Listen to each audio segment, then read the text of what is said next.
Hi, Dr. Coates here.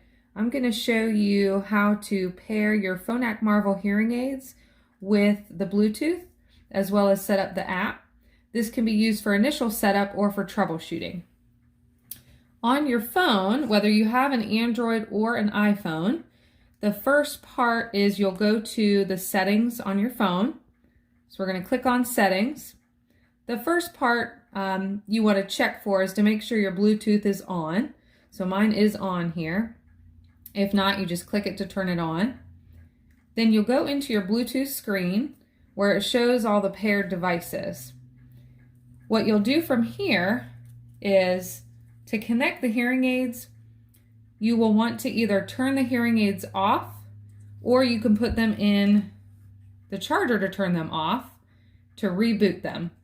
So you can either press and hold the bottom button until you see a red light, and that lets you know they're off. And now we're going to turn them back on. So we'll press and hold it to turn it on. You can either do that, or you can put them in the charger and then pull them back out to reset them. Now I'm going to make sure in the Bluetooth screen that we scan or search for Bluetooth devices. So we're going to wait and see until it pops up. What we're looking for on this screen is a right hearing aid. So you see how available devices, the right hearing aid showed up. It will only pair to your right hearing aid because that's the primary Bluetooth. However, it will stream to both hearing aids once connected.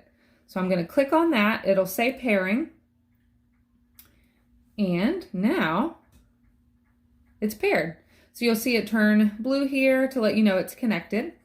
It's automatically connected to call and media audio. So under the settings there, you'll see that both are connected.